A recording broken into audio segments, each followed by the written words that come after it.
been done with the sex determination, right? तो आज sex determination का अभी तो पार्ट पीछे आपका पूरा चैप्टर खत्म नहीं होगा। तो सेक्स डिटर्मिनेशन कंप्लीट करके म्यूटेशन करेंगे आज सबसे पहले, फिर आपका डिसऑर्डर्स पे आएंगे in the next class.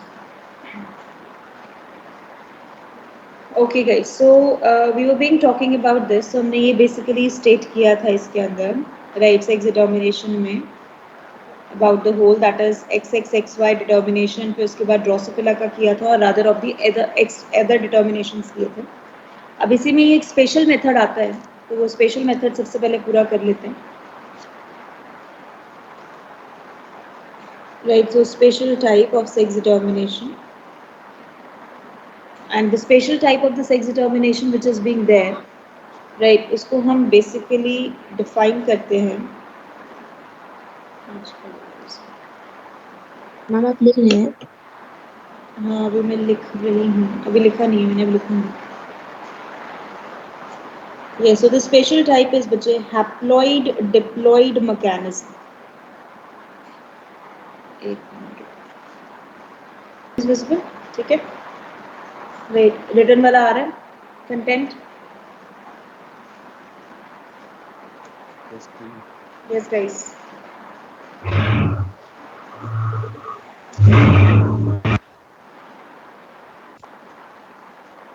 Yes ma'am visible है।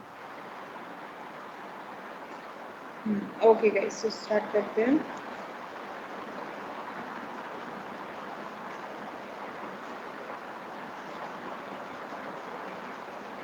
Now, haploid diploid mechanism, or also called as a rhinotochy,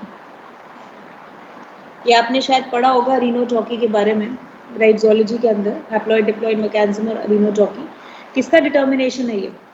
it's a determination in the case of honey bee. Honey, right, बिल्कुल हनी बी का डिटर्मिनेशन है यहाँ पर, right. तो अब इसमें कैसे होता है, क्या क्या पूरा प्रोसेस है, let's continue one by one.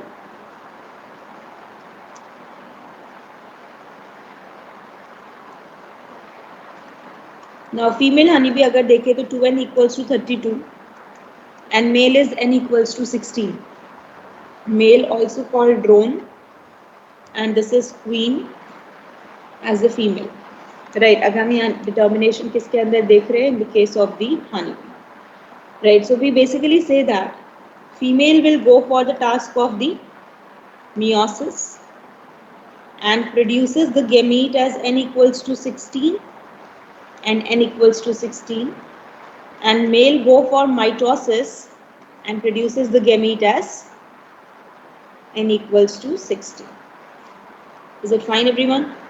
ठीक है, great। तो अब हमने यहाँ स्टेट किया that once the process male and female will fuse together and produces the 2n zygote as 2n equals to 32, and this 2n equals to 32 will develop as, ये किसकी तरह डेवलप होगा हमारे पास, as female, while this n equals to 16 parthenogenetically develop as, किसकी तरह develop हो जाएगा, mail, right. तभी हमने मैकेनिज्म को क्या कहा, हैप्लॉइड डिप्लॉइड मैकेनिज्म। मींस अगर मैं आपसे पूछूं ये जो मेल बना है मेरे पास, राइट, जो ये सन बना है, क्या इस सन का फादर होगा, क्या इस सन का फादर होगा? No ma'am. नो, क्योंकि ये तो फीमेल से बना है, और इस सन का आगे सन भी नहीं होगा। मींस अगर मैं ये मेल देखूं तो इसका फादर भी नहीं है, इसका सन भी नहीं है, लेकिन क्या इसका ग्रैंडफादर होगा? Yes ma'am. मीनिंग समझ आता है अच्छे से? अगर मेरे पास ये इंडिविजुअल ए है, अगर इस इंडिविजुअल ए का हम देखें तो इंडिविजुअल ए की प्रोडक्शन किससे हुई है, फीमेल से हुई है, फीमेल गैमीट से पार्थेनोजेनेटिकली प्रोड्यूस हुआ, तो इसका फादर नहीं है इंडिविजुअल ए का। प्लस ये जो मेल है, ये जो गैमीट बनाएगा वो किस में डेवलप हो जाएगा, फीमेल में। मींस इसका सन भी नहीं होगा, लेकिन इसका ग्रैंडफादर और ग्रैंडसन होगा।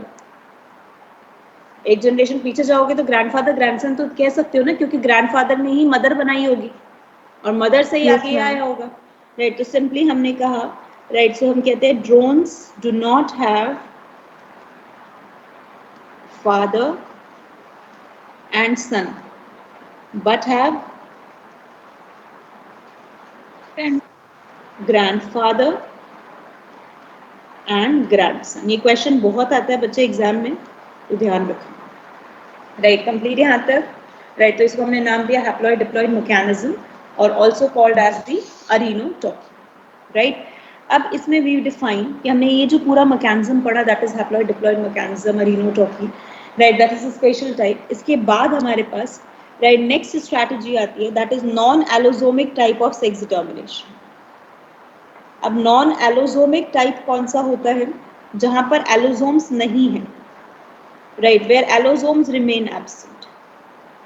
हमने कहा यहाँ पर एलोसोम्स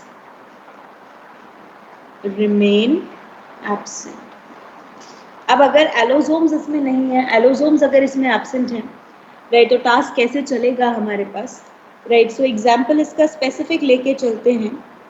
राइट, एफ प्लाज्मिड इन बैक्टीरिया। अगर बैक्टीरियल सेल में ये सेक्स डिटर्मिनेशन करनी है तो वो हम एफ प्लाज्मिड के थ्रू करते हैं। दैट इज, अगर एफ प्लस सेल है, एफ प्लस का मतलब क्या होता है? Which show the presence of F plasmid. तो अगर एफ प्लस सेल है तो categorized as male. F minus cell है means absence of fertility plasmid और एफ प्लाज्मिड, तो we name it as female. Right, और अगर हमारे पास एच एफ आर सेल है, एच एफ आर सबको पता है, हमने पहले पढ़े हुए हैं बायोलॉजिकल क्लासिफिकेशन में, high high frequency frequency recombinant, and it is considered as the super female, super male cell. Is it fine? This is called non-allosomic type. And the last one is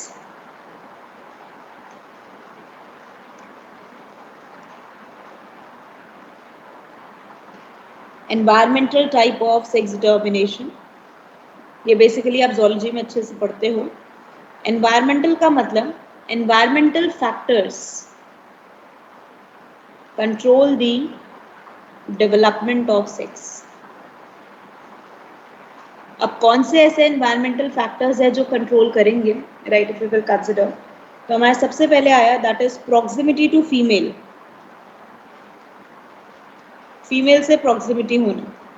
right, proximity to female का मतलब, right, in the case of, right, पहले देते चलो इसमें, if egg, fertilized egg और larva develop in proximity to female, मतलब female partner की proximity में डेवलप होता है, तो किसमें डेवलप होता है ये? Develop as the male sex. Right, लेकिन अगर हम यही कह दें इफ फर्टिलाइज्ड एग और लार्वा डेवलप इन आइसोलेशन, मतलब अकेले में ग्रो कर रहा है, कोई प्रॉक्सिमिटी नहीं है, तो it develop as the female sex. Right, and this is the condition which is being found in the case of the mollusk. mollusk से मिलती है हमें। राइट, एग्जाम्पल बोनीलिया, क्रेपिड्यूला, इन दो में हमें यहाँ पर फाइंड होती है, बोनीलिया एंड क्रेपिड्यूला। राइट, तो mollusk के अंदर ही हमें कंडीशंस मिलती है। नाउ सेकंड, इंक्यूबेशन टेम्परेचर, कितना टेम्परेचर सेट किया हुआ है उसके बेसिस पे, और ये हर एक इंडिविजुअल के लिए अलग अलग होता है, तो कोई रेंज हम सेट नहीं करते कि कौन सी रेंज होगी। And this is generally found in the case of the reptiles. Right, and third is the size of egg. Fertilize egg का साइज क्या है? दैट इज, अगर लार्ज साइज है तो it develop as a female, और अगर small size है तो it develop as a mail.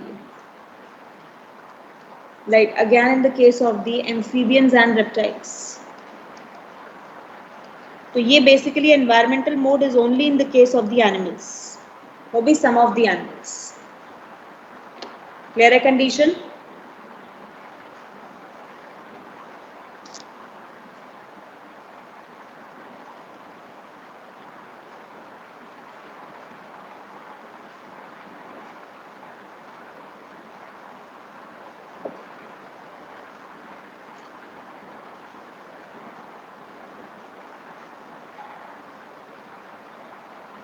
Yes guys, completed.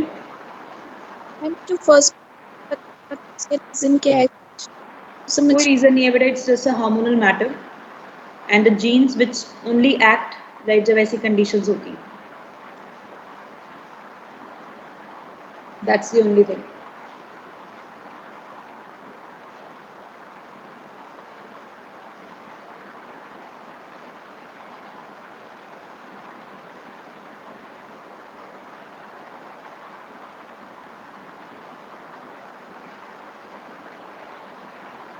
Complete यहाँ तक, आगे बढ़ूं. सेक्स डिटर्मिनेशन डन है.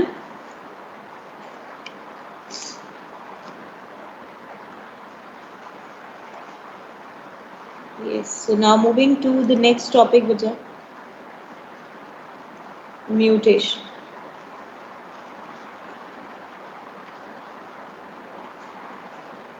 Right, so let's continue with the part for mutation.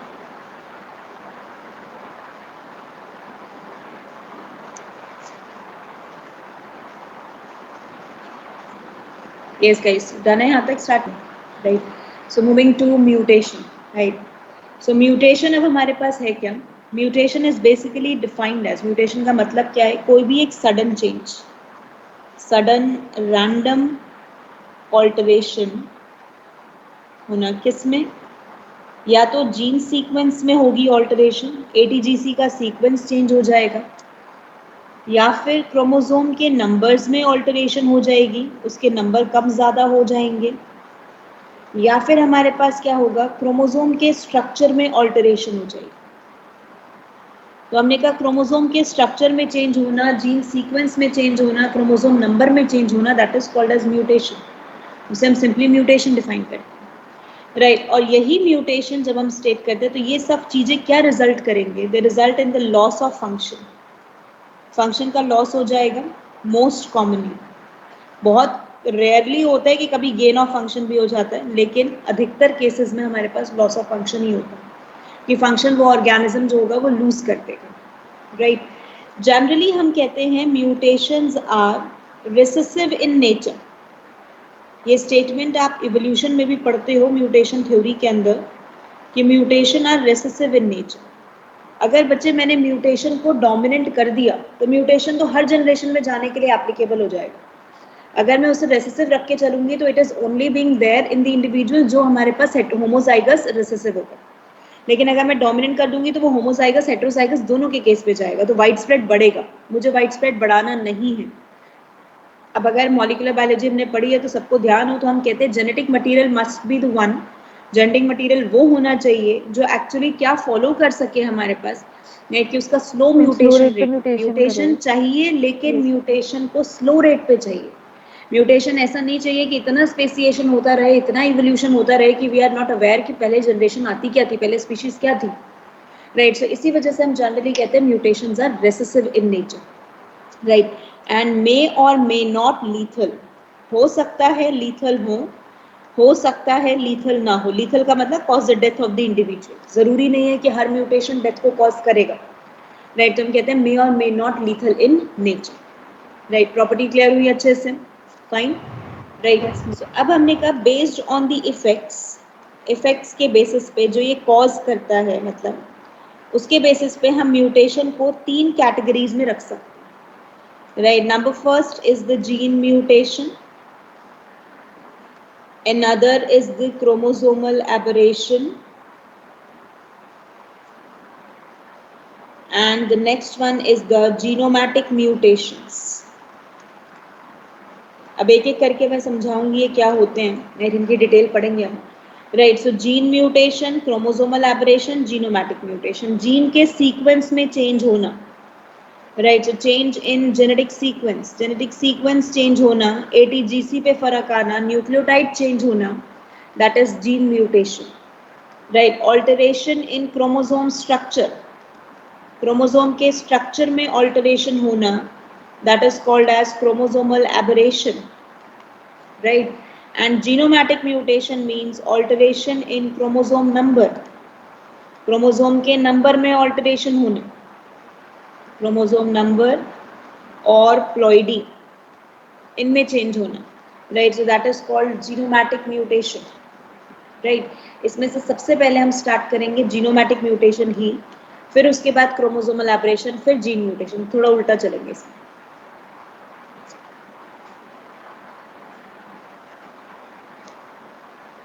Right, so moving to the first category, genomatic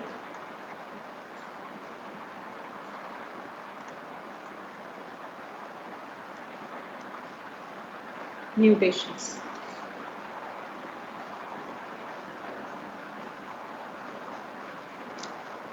Start करूँ everyone? Yes, ma'am. Okay guys, now there are alterations, that is increase or decrease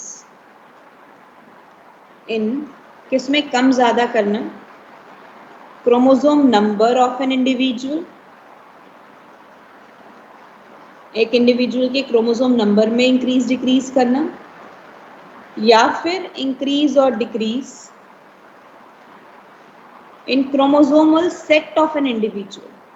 दो चीजें अलग अलग हैं भैया। मतलब अगर आप नंबर को चेंज करते हो तो this is the one category, आप सेट को चेंज करते हो this is the another category, right. Means कैसे हम कर रहे हैं, अगर हम डिफाइन करें इसमें कि मेरे पास इंडिविजुअल 2n था, right, that is 2n equals to 46 है, मैंने चेंज कर दिया 2n+1 या 2n-1 में, मतलब 46 से या तो 47 कर दिया या 45 कर दिया, तो ये किस में चेंज है बेटा, ये क्या है हमारे पास, दिस इज इंक्रीज और डिक्रीज इन नंबर और सेट, Number.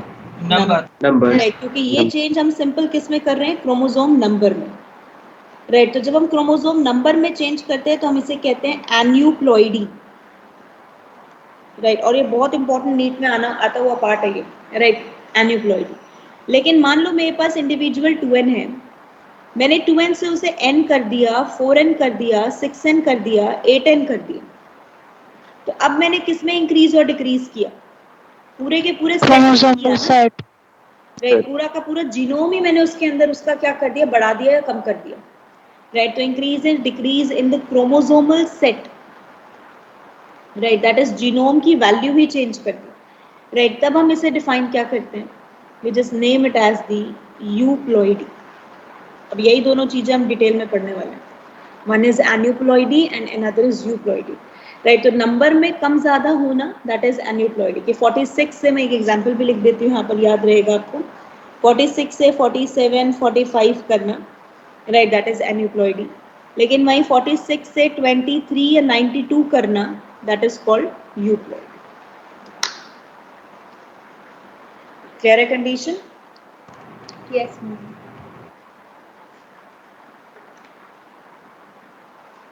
तो फर्स्ट ऑफ ऑल इसमें पढ़ेंगे एन्यूप्लॉइडी, पहले इसके टाइप्स पढ़ेंगे, फिर रीजन पढ़ेंगे कि एन्यूप्लॉइडी आता क्यों, किस वजह से है और कैसे आता है। First of all talking about aneuploidy. अब एन्यूप्लॉइडी अगर डिफाइन करते हैं बेटा, तो इसको हम सिंपल डिफाइन करते हैं दो में, वन इज ऑटोसोमल एन्यूप्लॉइडी, या मैं सारे एग्जाम्पल्स कराऊंगी और डिसऑर्डर्स के नाम बताऊंगी और वो कैसे होते हैं ये समझाऊंगी आपको, सिम्टम्स नहीं बताऊंगी, symptoms at the end of the chapter करेंगे हम डिसऑर्डर्स के। And the next one is allosomal aneuploidy.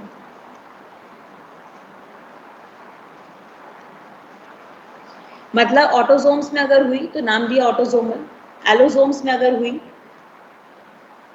Mean sex chromosome में अगर हुई तो नाम दिया एलोसोमल एन्यूप्लॉइडी। Now autosomal aneuploidy. अब ऑटोसोमल एन्यूप्लॉइडी का मतलब क्या होता है, हमारे पास 2n था, 2n से मैंने 2n+1 कर दिया, एक क्रोमोसोम बढ़ाया, we name it as trisomy. क्या नाम देते हैं हम इसे, ट्राइसोमी, राइट। और ट्राइसोमी कंडीशन हमें किस में मिलती है, as 21st chromosome, down syndrome. अगर मैंने 21st क्रोमोसोम की ट्राइसोमी कराई तो उसे हम क्या नाम देते हैं बच्चे, down syndrome. Down syndrome, correct, right. उसी में अगर मैंने ये कहा कि मेरे पास 18th क्रोमोसोम की ट्राइसोमी हुई, मतलब अभी मेरे पास 18 की कॉपी नेचुरली 2 होनी चाहिए, बट मेरे पास कॉपी अब 3 है उसकी, +1 किया है हमने. This is called as Edward syndrome. और अगर मैंने 13th क्रोमोसोम की ट्राइसोमी करी है, तो we name it as Patau's syndrome. हमने कहा 21st chromosome is Down syndrome, 18th chromosome is Edward syndrome, 13th chromosome is Patau syndrome. तो हमने एक एक्स्ट्रा कर दिया उसमें, इसीलिए से नाम क्या दे दिया, ट्राइसोमी. राइट. अब second condition, let us suppose 2n से 2n-1 कर दिया, एक कम कर दिया. तो जब एक कम करते हैं तो उस कंडीशन को नाम क्या देते हैं, मोनोसोमी. नाम से पढ़ना, इसका कोई डिसऑर्डर नहीं. We just name it as monosomy. नाम क्लियर हुआ बच्चा सबको? ठीक है. Yes. राइट. अब अगर मैंने ये कहा कि let us suppose individual 2n है, उसमें 2n+1+1 कर दिया, इसका मतलब कितने क्रोमोसोम बढ़ाए, 2. क्या दोनों सेम बढ़ाए या दोनों अलग अलग बढ़ाए? Different हो गए ना. अलग अलग. अगर डिफरेंट बढ़ाते हैं तो इसे नाम क्या दे दूं, डबल ट्राइसोमी. 2 क्रोमोसोम्स की आपने ट्राइसोमी की. मीनिंग समझ आया? Yes, ma'am. मैम ये अलग कैसे? बेटा अलग अलग हो सकते हैं ना. मीन्स अगर मेरे पास मान लो ये 3 क्रोमोसोम है, ये नॉर्मल कंडीशन, मैंने अब इसको भी बढ़ा दिया और इसको भी बढ़ा दिया, तो इसमें मैंने किसको इंक्रीज किया, एक फर्स्ट को और एक थर्ड को ना. तो आप क्या लिखोगे इसमें, 2n+1+1. Okay ma'am. मीनिंग समझ आया? Yes right. मैम. लेकिन अगर मैं इसी कंडीशन में लेट सपोज कहूँ डायरेक्ट 2n+2, इसका मतलब मैं इसे कैसे बनाऊंगी, 1 2 3 1 2 3. मैंने 2 किसके बढ़ाए, एक ही क्रोमोसोम के. मैंने एक ही के. तभी क्या लिखा उसको, +2. राइट. और अगर +2 लिखा तो we name it as tetrasomy. इसे नाम दिया टेट्रासोमी. मीन्स 4 कर दिया आपने. 3 किए तो ट्राइसोमी, 1 कर दिया तो मोनोसोमी, 2 में अलग अलग में कर दिया 3 3 तो डबल ट्राइसोमी. राइट. और अगर एक ही में 2 बढ़ा दिए, राइट, तो टेट्रासोमी. मैम ये समझ रहे तो आगे, पर ये डायग्राम नहीं समझ में आया. मुझे नॉर्मल कंडीशन है ना, 1 1 1 2 2 3 3. आपने 1 का बढ़ा दिया और 3 का बढ़ा दिया. यस मैम, अब आगे. नंबर बढ़ाया ना, सेट नहीं बढ़ा ना पूरा. Yes. कंप्लीट यहाँ तक समझ आ गया है सबको?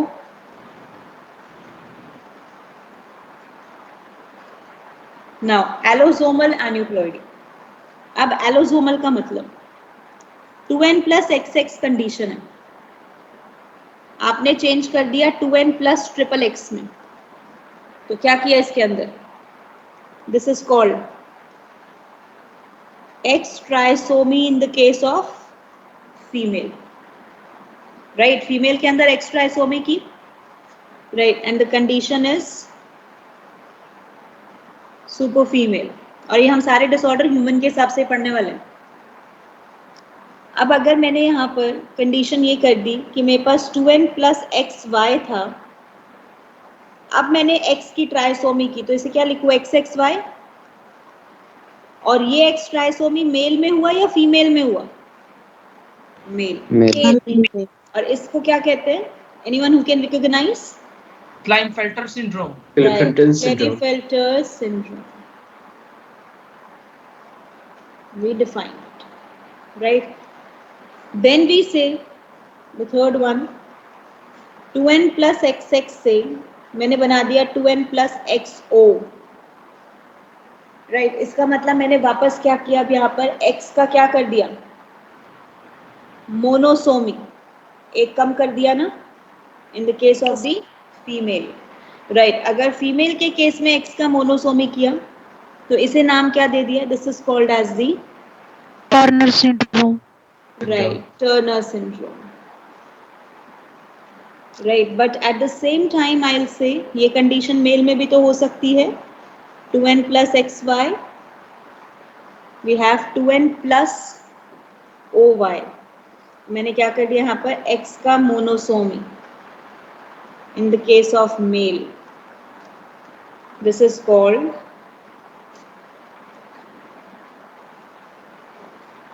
Noonan syndrome.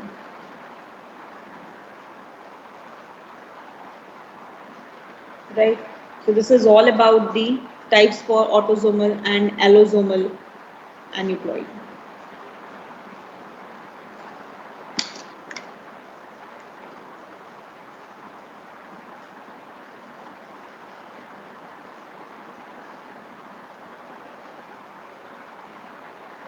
Clear है process? Yes, Yes. ma'am. आगे बढ़ जाओ. हम एक में भी y को क्यों नहीं इफेक्ट हो रही? क्या होगा? y क्यों नहीं इफेक्ट हो रहा? मतलब y कैसे? हम जैसे x पे हो रहा है ना मोनोटोमी, y पे क्यों नहीं हो रहा? हम करा रहे हैं ना x पे. y पे कराओगे तो मेलनेस ही नहीं आएगी ना. y is responsible for getting the male character. y पे करा दोगे तो इंडिविजुअल सर्वाइव ही नहीं करेगा. Okay ma'am. कंडीशन इज बेटा, अगर एक्स वाई को मैं एक्स ओ लिख दूं तो एक्स ओ का मतलब क्या हो जाएगा कि उसके अंदर वाई नहीं है. राइट. तो अगर वाई क्रोमोसोम ही आपने नहीं दिया तो sex is not determined in the individual. The person don't survive, the foetus don't survive. Clear but ma'am everyone? वही होगा फीमेल का x जैसे 2n प्लस x है और 2n प्लस आप x फीमेल का करोगे तो हो सकता है पॉसिबिलिटी, क्योंकि फीमेल में एक एक्स बार बॉडी होती है तो सर्वाइवल पॉसिबल है. मैम हम्म. मैम जितने भी ये डिसऑर्डर्स आपने लिखे हैं, न्यूमैन सिंड्रोम, हाँ जी. टर्नर सिंड्रोम, ये सब मतलब एक्स लिंक्ड है क्या? मतलब क्रिस क्रॉस हो सकता है? नहीं बेटा, ये जीन जेनेटिक सिंड्रोम थोड़ी है. Okay ma'am. ये जेनेटिक थोड़ी है कि मदर में एक्स हुआ है तो आगे प्रोजेनी में भी एक्स हो जाएगा. Okay ma'am. ठीक है. हाँ जी. मैम जो ये haploid diploid type of sex determination है, इसमें जो वर्कर भी है वो भी पार्थेनोजेनेसिस से जुड़ी है. एक सेकंड बच्चे, आपकी आवाज बहुत कम है, आप बोलो. मैम ये हैप्लॉइड डिप्लॉइड सेक्स डिटरमिनेशन जो है इसमें वर्कर तो वो भी पार्थेनोजेनेसिस से ही होगी क्या? क्या होगा वो कैसे प्रोड्यूस होगी मैम वर्कर भी? वर्कर भी क्वीन ही तो होती है, बस वो फर्टाइल नहीं होती है. जो फीमेल फर्टाइल होती है, राइट, जो फीमेल आगे मियोसिस करके गेमीट बना सकती है, दैट इज क्वीन. जो मियोसिस नहीं कर सकती, आगे गेमीट नहीं बनाती, दैट इज वर्कर भी. ठीक है. मैम मैम मैम ये बी वाले ही सेक्स डिटर्मिनेशन में ड्रोन्स के फादर और ग्रैंडसन ने फादर नहीं होते और वो सन नहीं बना सकते, लेकिन मैम ग्रैंडसन कैसे हो सकते हैं? बच्चे सिंपल कंसेप्ट है ना. अगर ये मेल है, इसकी यहाँ पर देखो फीमेल से जनरेट हुई, तो फीमेल किससे जनरेट हुई है? फादर से जनरेट हुई है ना. Yes ma'am. तो फिर ग्रैंडफादर हुए ना. राइट. Yes ma'am. अगर ग्रैंडफादर हुए तो अब ग्रैंडफादर से लगाना शुरू करो. ग्रैंडफादर का सन नहीं था, लेकिन आगे ग्रैंडफादर से ग्रैंडसन तो आ गया. Yes ma'am. ग्रैंडफादर ने फीमेल दिया, फीमेल ने मेल दिया. Okay ma'am. Point. Right. Yes ma'am. तो मैम मतलब ये n इक्वल टू 16 जो है ये आगे पार्थेनोजेनेटिकली प्रोड्यूस करके ग्रैंडसन को बना सकता है? ग्रैंडसन नहीं बना सकता बेटा. ग्रैंडसन तो अगली जनरेशन में बनेगा ना. अगली जनरेशन का मतलब ये जो मेल होगा, राइट, अगर मैं इसे नेक्स्ट F1 जनरेशन मान के चलती हूँ, राइट, अब ये फीमेल के साथ फ्यूज करेगा तो ये मेल जो होगा आगे आपका N16 प्रोड्यूस करेगा और फीमेल वापस N16 प्रोड्यूस करेगी. तो उसके बाद क्या पॉसिबिलिटी है? इसका सन नहीं होगा, लेकिन इस मेल का तो ग्रैंडसन हो गया ना, जो फर्स्ट जनरेशन में था, पेरेंट था. यस. जो हमारे पास पेरेंट मेल है, इसने जनरेट किया डॉटर. डॉटर को जनरेट किया, डॉटर ने मियोसिस किया. मियोसिस करके डॉटर ने जो एक N16 प्रोड्यूस किया, उसने क्या प्रोड्यूस कर दिया? सन. तो ये सन इस पेरेंट का क्या हो गया? Grandson. Grandson. That's it. Yes ma'am. Clear? Yes ma'am. Any other thing बचा इसके अलावा? और कोई पॉइंट? मैम मतलब वर्कर की भी डिप्लॉइड होगी? हाँ बिल्कुल बच्चे डिप्लॉयड होती हैं, and they can be diploid, but parthenogenetically if they produce they can be haploid. क्योंकि वो जो होंगे हमारे पास स्टेराइल होंगे, वो सेक्सुअल रिप्रोडक्शन में पार्टिसिपेट नहीं करेंगे. राइट. लेकिन हम उसको एरिनोटॉकी नहीं कहते. अगर वर्कर भी हमारे पास पार्थेनोजेनेटिकली प्रोड्यूस होते हैं, that is not called arrhenotoky, that is called thelytoky. वो आप नहीं पढ़ते इतना डिटेल में, ठीक है। Yes ma'am.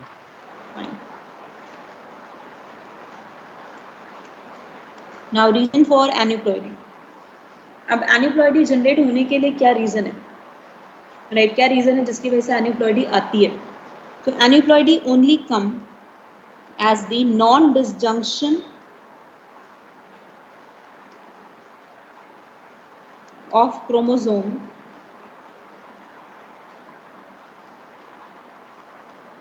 during gametogenesis।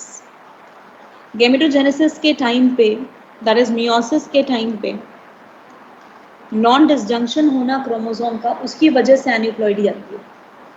कोई भी जीनोमैटिक म्यूटेशन, कोई भी क्रोमोसोमल एबरेशन, ये दोनों ही हमारे पास, चाहे जीनोमैटिक म्यूटेशन हो चाहे क्रोमोसोमल एबरेशन हो, ये दोनों ही हमारे पास ऐसे पॉइंट्स हैं, ऐसे पर्टिकुलर टाइप ऑफ म्यूटेशंस हैं जिनका कोई लेना देना इनहेरिटेंस पैटर्न से नहीं है, राइट। एन्यूप्लॉइडी नॉन डिसजंक्शन की वजह से आती है। अब नॉन डिसजंक्शन का मीनिंग क्या है, तो I am just taking the one case, right, और वो मैं समझाऊंगी और बहुत ध्यान से समझना, केस 2 केस 3 आप ही करने वाले। तो केस 1 से दैट कि हमने यहाँ पर एक नॉर्मल मेल लिया, और इसमें ज़रूरी नहीं है बेटा कि फादर मदर को डाउन सिंड्रोम होगा तो चाइल्ड को होगा, बिल्कुल ज़रूरी नहीं है, राइट।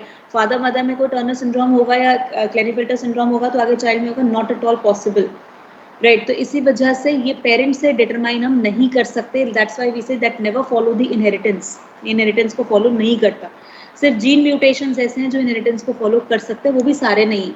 वो तो बाई चांस है ना कि अगर जब गैमेटोजेनेसिस हो रहा है, फिर जब हाँ, जाइगोट बिल्कुल बन रहा बाय है, तो चांस उस टाइम पे अगर कोई बिल्कुल बाय चांस है है, ना, आप प्रिडिक्ट नहीं कर सकते कि किसी भी प्रेगनेंसी का रिजल्ट जो होगा वो डाउन सिंड्रोम होगा ह्यूमन में, right. We can not predict it, नहीं, वी कैन फाइंड, हम जरूर कर सकते हैं कि है या नहीं है, हम टेस्ट करके पता जरूर कर सकते हैं। अब तो टेस्ट अवेलेबल है ऐसे, जिससे हम पता कर सकते हैं कि that the mother is carrying the baby in the womb with the Down syndrome और not, with the Turner syndrome और not, with the Newman syndrome और नॉट, ये सब हम पता कर सकते हैं, राइट, कैरियोटाइपिंग मैकेनिज्म से, राइट। लेकिन इसका कोई लेना देना इनहेरिटेंस पैटर्न से नहीं है, राइट। ये चीज ध्यान रखनी है, मेरे को अब इससे रिलेटेड कोई डाउट नहीं चाहिए आगे, right. No criss cross inheritance, no Mendelism, nothing, ये मेंडलिज्म को फॉलो ही नहीं करते हैं, उसके चार्ट में ही नहीं आते, फॉलो क्या करेंगे। तो if I have the normal male, तो हमने कहा AA प्लस XX, अभी याद है सबको, हमने लास्ट टाइम मैंने लिखना सिखाया था AA वाला मीनिंग मीन्स ऑटोसोम के 2 सेट्स, तो 44 प्लस XX 44 प्लस YY, तो AA प्लस XX को we can write as 44 plus XX or sorry XY, and it is written as 44 plus XY, meaning clear है, राइट। अब अगर मैंने कहा मेल ने, लेट सपोज स्पर्मेटोजेनेसिस जो हो गया ना वो फॉल्टी हुआ, फॉल्टी स्पर्मेटोजेनेसिस का मतलब, राइट, कि स्पर्मेटोजेनेसिस के टाइम पे, राइट, जब स्पर्मेटोजेनेसिस हो रहा था तो उस टाइम पे एक्स का, राइट, जो एक्स हमारे पास था उसका नॉन डिसजंक्शन हो गया। मतलब होना क्या चाहिए था, नॉर्मल मियोसिस में हम ये कहते हैं कि अगर दो मेरे पास, मेल लिखो, सॉरी ये फीमेल, मैम आपने ऑपोजिट लिख दिया है ना, वही सही कर। नाउ इन द कंडीशन, अगर हम यहाँ लेके चलते हैं कि लेट सपोज हमारे पास ये फॉल्टी oogenesis हो रहा है, राइट, तो अगर फॉल्टी oogenesis लेके चलते हैं, तो अगर नॉर्मल oogenesis में हम ये लेके चलते हैं कि हमारे पास गेमीट जो बनेंगे वो क्या बनेंगे, 22 प्लस एक्स, 22 प्लस एक्स। लेकिन अगर फॉल्टी कंडीशन है तो मैंने कहा यहाँ पर x का नॉन डिसजंक्शन हुआ, इसका मतलब x डिवाइड ही नहीं हो पाया, सेग्रीग्रेट ही नहीं हो पाया, तो एक में दोनों x चले गए और एक में सेक्स क्रोमोसोम गया ही नहीं। मीनिंग समझ आया, मतलब एक गैमीट के अंदर 23 जाने चाहिए थे, लेकिन एक में क्या किया 22, एक में क्या किया 24, तो x की डबल कॉपी किसके पास चली गई, एक गैमीट के पास, x की एक भी कॉपी नहीं गई दूसरे गैमीट के पास, this is non disjunction. Male में अगर मैं यहाँ पर नॉर्मल कराती हूँ, नॉर्मल स्पर्मेटोजेनेसिस, तो नॉर्मल स्पर्मेटोजेनेसिस कराने में मेरे को मिला 22 प्लस एक्स एक जगह and 22 plus Y on the one, ये नॉर्मल स्पर्मेटोजेनेसिस हुआ, नॉर्मल डिसजंक्शन हुआ है, राइट, दैट इज सेग्रीग्रेशन। अब लेट अस सपोज फ्यूजन हो जाए इसका, तो condition is 44 plus triple x, तो ये जो प्रोजनी बनेगी ये फीमेल नहीं, ये प्रोजनी हो जाएगी super female. Let us suppose अगर ये गैमीट फ्यूज होते हैं तो, अगर ये गैमीट फ्यूज्ड हो गए तो 44 plus XXY, that Right. Is Klinefelter syndrome, second possibility, right. ये हो गया हमारे पास, तो 44 प्लस XO, OX नहीं लिखते बेटा, XO, राइट। अगर XO लिखते हैं तो this is being condition which is being defining as the Turner syndrome, and अगर ये कंडीशन हो जाए तो हमने कहा यहाँ पर 44 plus OY, that is called as the Newman syndrome.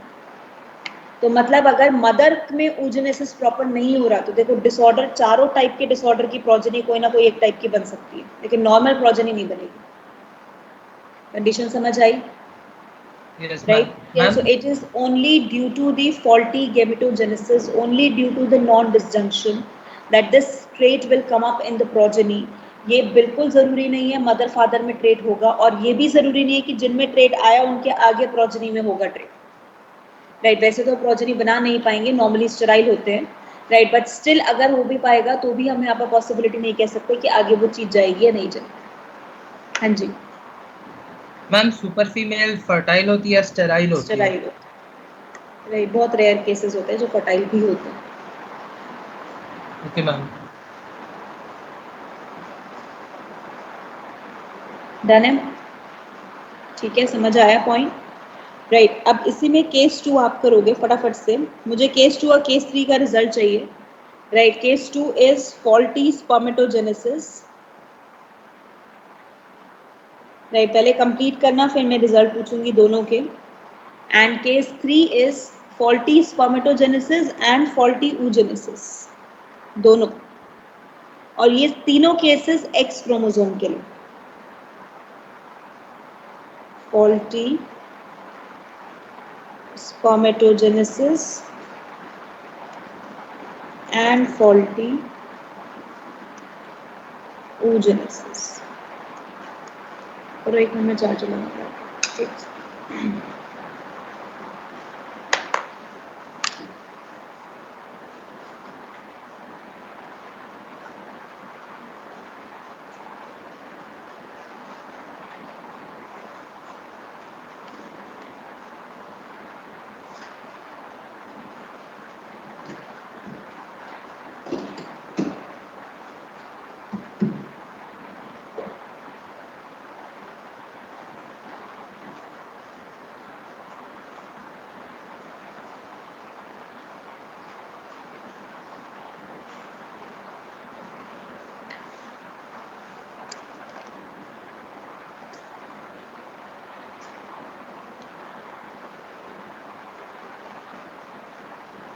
Yes, everyone.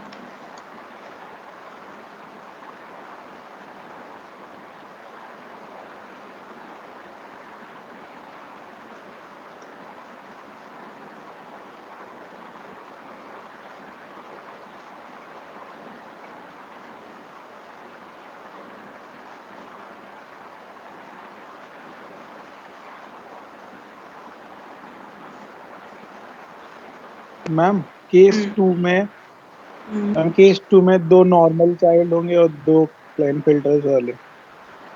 Okay. Everyone getting the same result?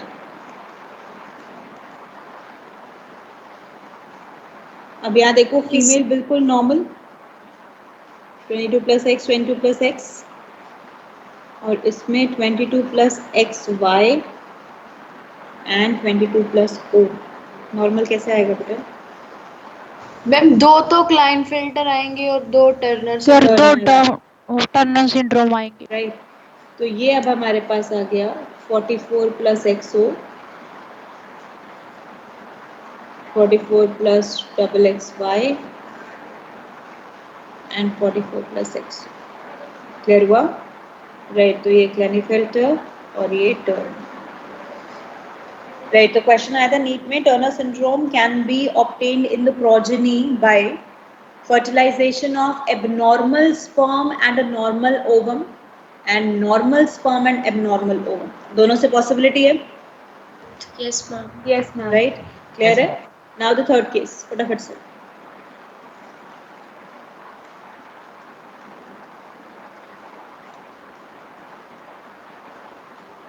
अब आपको दोनों को ही यहाँ पर abnormal कर देना है, मतलब 22 plus xx, 22 plus 0, 22 plus xy, 22 plus 0, right? So if we have this condition, we have 44 plus triple xy, double Klinefelter syndrome, 2 बार x रिपीट हो गया, एक बार फिर second time Klinefelter syndrome. 44 plus xx, O को नहीं लिखेंगे क्योंकि वो 0 ही है बेसिकली, तो normal female, 44 plus xy, normal male, and 44 plus 00 not exist. Fetus exist नहीं करेगा। Condition clear सबको अच्छे से? Yes. Right. The Klinefelter syndrome can be obtained from any of the 3 cases. किसी भी केस से आप Klinefelter को obtain कर सकते हो. That's why it's more common as compared to Turner syndrome. Ma'am Klinefelter syndrome और डबल क्लाइनफिल्टर सिंड्रोम सेम ही होंगे?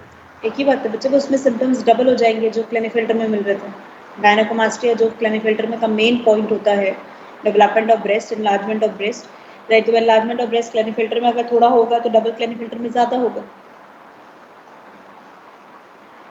मैम क्लिनेफिल्टर और ट्रांसजेंडर एक ही चीज होता है? नहीं,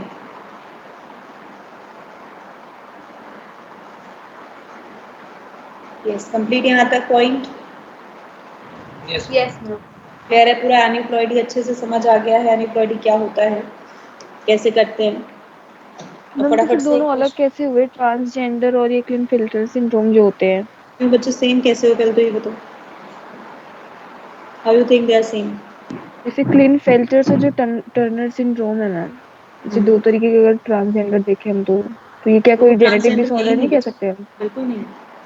ट्रांसजेंडर्स आर द वन जहाँ पर ठीक है XX XY में एबनॉर्मलिटी है, लेकिन वो जरूरी नहीं है कि वो टर्नर सिंड्रोम में क्लिनेफिल्टर ही कैरी कर रहे हो, right? Transgenders are the one जिसमें हम ये कहते हैं कि male body is going to have more feminine character and feminine body is going to have more male characters, that is due to the hormonal imbalance and some of the genetic level mutations, right? लेकिन सिर्फ Turner और but सिर्फ chances तो क्लिनेफिल्टर है उसमें नहीं। जाए, हम ये नहीं कह सकते ना, मैं ये नहीं कह सकती कि ट्रांसजेंडर्स आर हैविंग क्लिनेफिल्टर और Turner syndrome, that's absolutely wrong statement.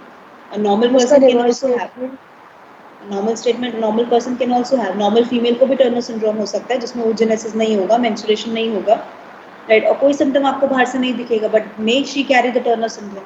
Mail में भी हो सकता है क्लिनेफिल्टर सिंड्रोम, स्टेराइल होगा लेकिन उसमें ज्यादा फेमाइन कैरेक्टर्स नहीं आएंगे क्योंकि टेस्टोस्टेरोन का लेवल ज्यादा है, right? So by saying this कि ये ऐसी कंडीशन होगी तो वो गलत है, स्टेटमेंट ही गलत है, और अगर रिवर्स स्टेटमेंट का होगी तो वो भी गलत है, राइट? वी कैन नॉट से कि टर्नर सिंड्रोम से जो फीमेल प्रोड्यूस होगी वो ट्रांसजेंडर है। नो, टर्नर सिंड्रोम का ये कभी मीनिंग नहीं होता कि उसमें मेल कैरेक्टर्स आएंगे, और क्लिनेफिल्टर का कभी ये मीनिंग नहीं होता कि सारे फीमेल कैरेक्टर्स आएंगे। That's only having the one female character, that is the gynaecomastia, ठीक है? Right, so we can not say this thing. Okay guys, now moving to the next one, that is, अब एक question करो फटाफट से। A female with faulty oogenesis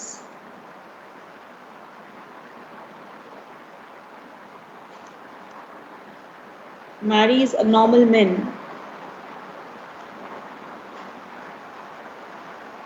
and on fertilization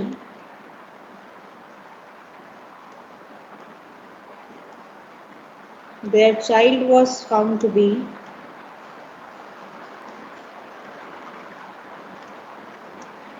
deceased with 21st trisomy.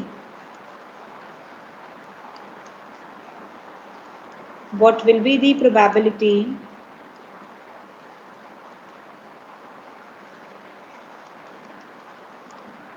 that their male child will be carrying Down syndrome?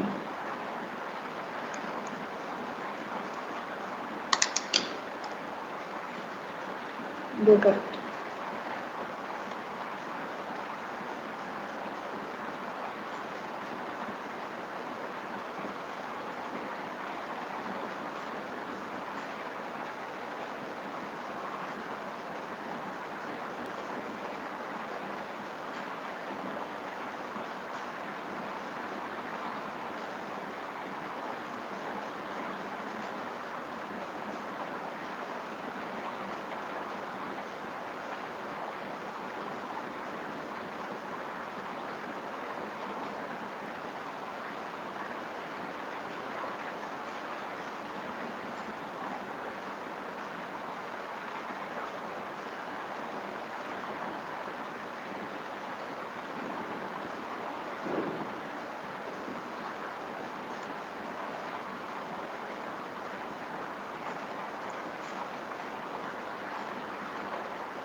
Yes guys, what's the answer?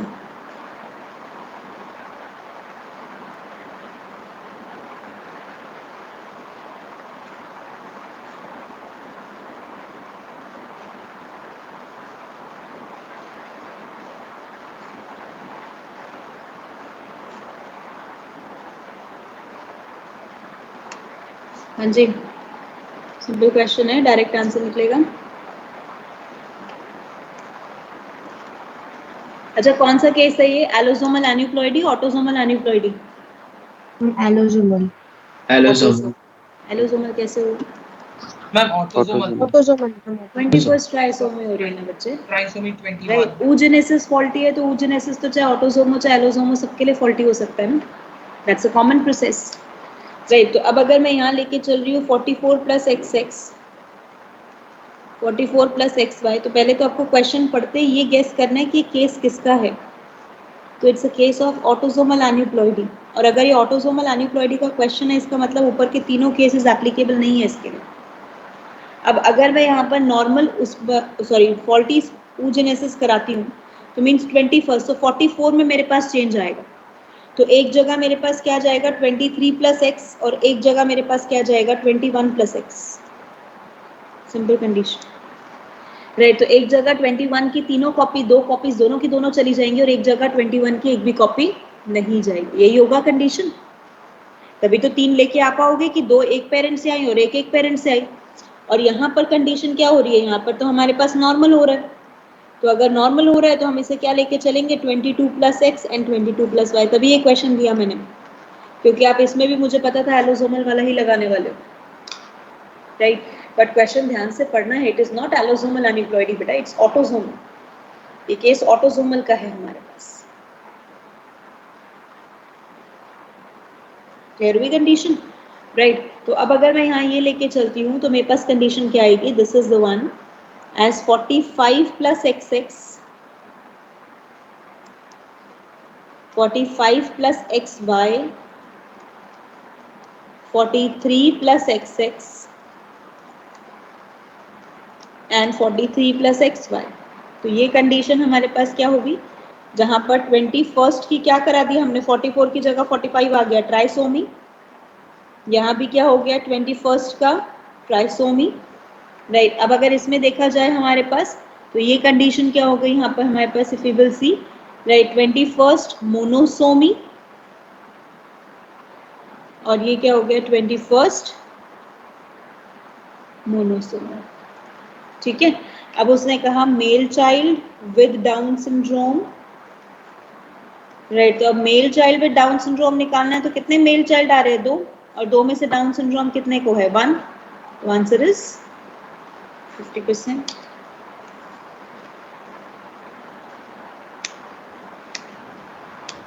Question clear? Ma'am हाँ जी, मैं एक बार female वाला बता दो, 44 plus x का। ये normal female है। अब इस फीमेल ने जब गैमीट्स बनाने थे तो करना क्या था, 1 से लेके 21 22 तक की प्रॉपर कॉपी देनी थी, और एक XX आना था। ठीक है, ये हमारे पास नॉर्मल कंडीशन है फीमेल की। इसने जब गैमीट बनाया तो गैमीट बनाते टाइम जो 2 गैमीट्स बने उसमें क्या जाता है, एक के पास एक पूरा सेट जाएगा 1 से लेके 22 और X, एक के पास पूरा सेट जाएगा 1 से लेके 22 और x, राइट। लेकिन अब अगर मैं इसे नॉन डिसजंक्शन करा रही हूँ तो उसमें क्या होगा, इसके पास क्या चले जाएंगे 21st की 2 कॉपी और इसके पास 21st की एक भी कॉपी नहीं जाएगी, ये कॉपी भी हट गई, कोई कॉपी आई नहीं 21st की। तो यहाँ पर 21st की 9 कॉपीज और यहाँ पर 21st क्या चला गया, कंप्लीट 2 कॉपीज। तो अब अगर मैं इसमें देखूँ तो इसमें एक्स्ट्रा हो गया ना, आना कितना था 22, लेकिन आए कितने 23 प्लस x, और इसमें कितना था 21 लेकिन आए 22 लेकिन आए कितने 21 प्लस x। समझ आया? जैसे अभी आप x का कर रहे थे बेटा, वो अब आप ऑटोसोम पे लगा रहे हो एलोसोम की जगह। Done till here? Yes ma'am. Clear? So आगे बढ़े, कंप्लीट यहाँ तक Yes, point? Yes, ma'am. Right, so this is all about the aneuploidy, right, and the whole autosomal and allosomal aneuploidy. Now moving to the euploidy, right. अब aneuploidy के बाद आ जाते हैं second step पे, which is called euploidy. अब अगर हम euploidy define करते हैं तो euploidy किसे कहते हैं? तो euploidy is simply said to be change or alteration,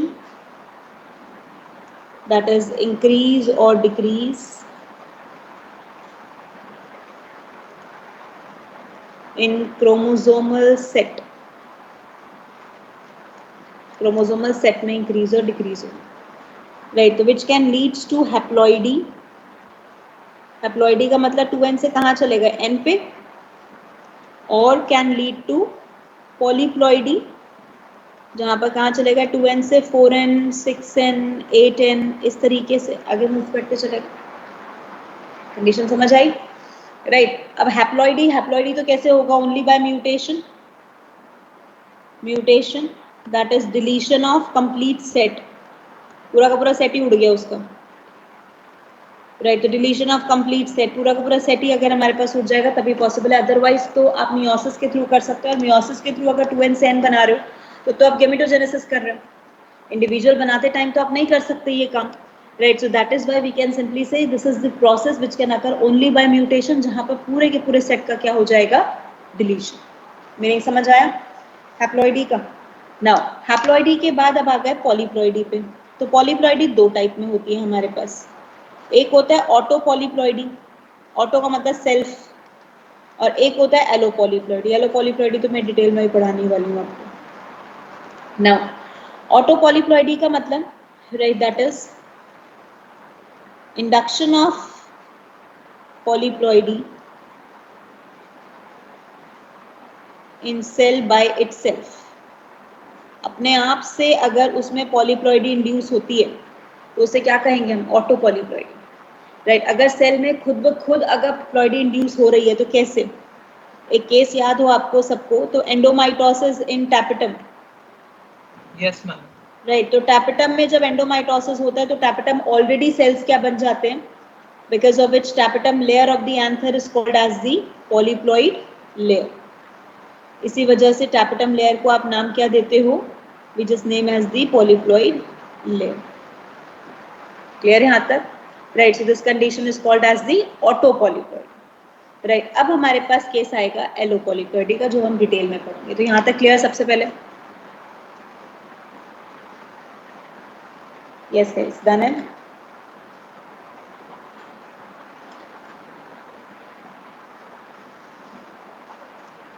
Now moving to the allopolyploidy. Allopolyploidy का सिंपल मीनिंग बेटा कि आप पॉलीप्लॉइडी को इंड्यूस करोगे, राइट। तो we says that to be the induction of polyploidy, polyploidy को इंड्यूस करना in किसके अंदर, इंड्यूस करना है हमें पॉलीप्लॉइडी को, राइट। तो पॉलीप्लॉइडी को इंड्यूस करना in hybrid,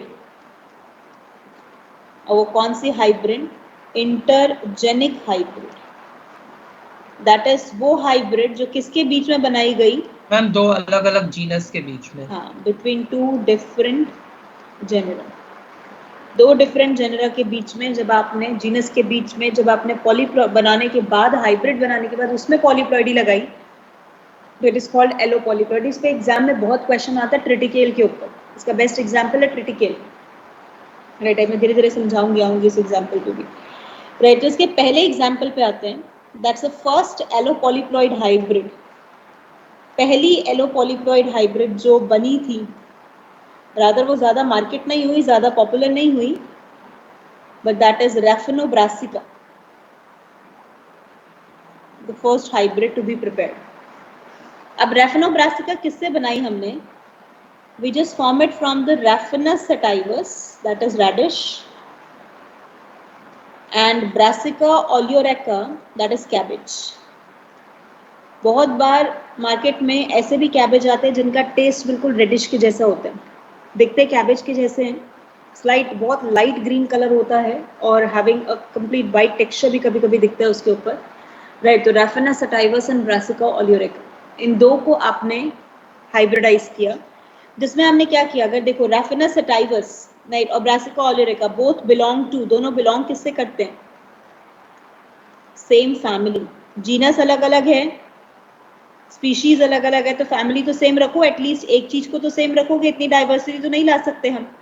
so family is Brassicaceae family. अब Raphanus sativus को हम लिखते हैं 2n equals to 18, Brassica oleoreca is also 2n equals to 18।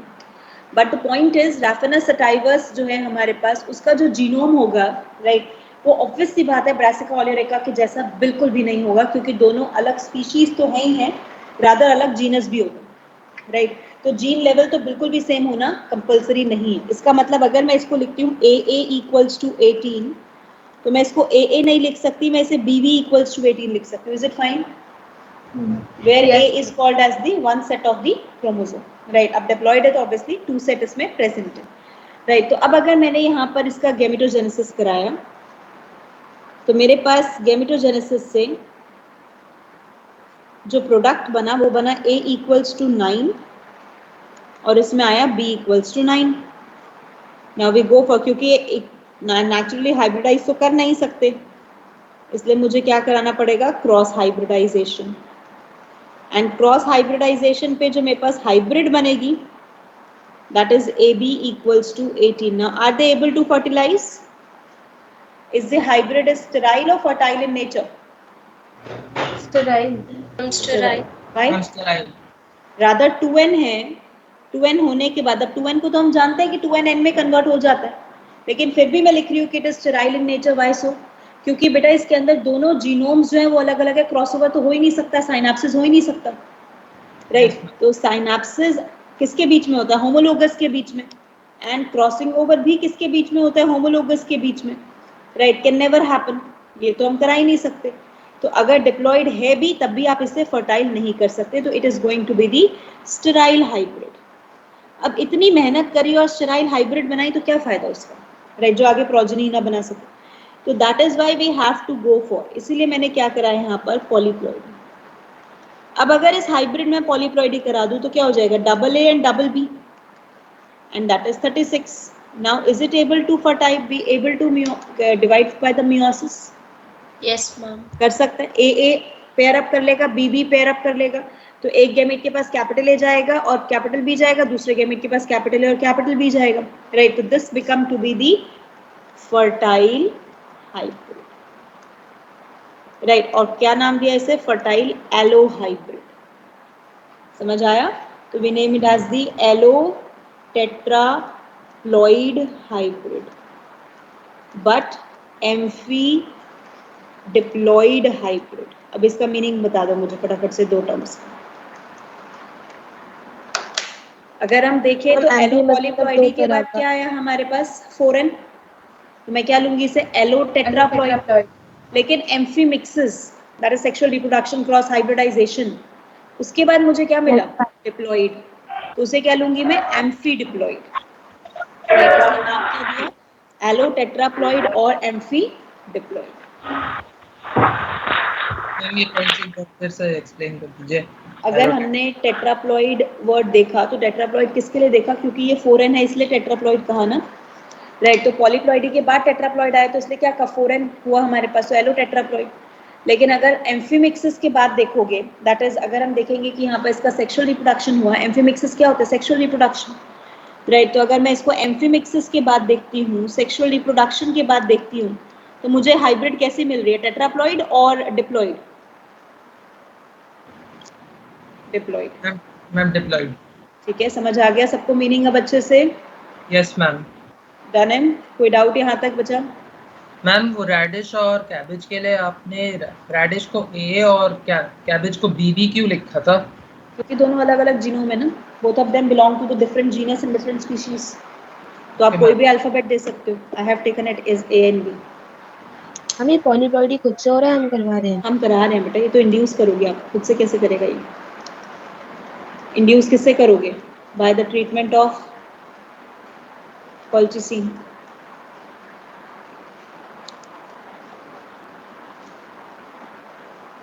ठीक है, समझ आया पॉइंट सबको? Yes ma'am. नाउ अब हमने यहाँ पर सेकंड लिया, अब ये सेकंड एक बार नोट करना जरा इसके अंदर। तो हमने कहा यहाँ पर नेक्स्ट आया हमारे पास triticale, and triticale is a hybrid between wheat and rye, और दोनों किससे बिलोंग करते हैं? Poaceae family. व्हीट में इसमें केस 1 लूंगी मैं, और केस 1 अब आप बनाओगे और मुझे बताओगे इसमें। I am taking the variety Triticum durum, DURUM, and rye as Secale cereale, जो इनके नाम होते हैं। Triticum durum is 4n equals to, ये 4n है 28, ये नेचुरली खुद ही पॉलीप्लॉइड है पहले से, and Secale cereale is 2n equals to 14। इसको हम लिखेंगे 4 times A equals to 28 and this is BB equals to 14. Tell me guys, amphi कौन सी हाइब्रिड आएगी और एलो कौन सी हाइब्रिड आएगी? फटाफट से।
Coming up? हाँ जी, बनाया।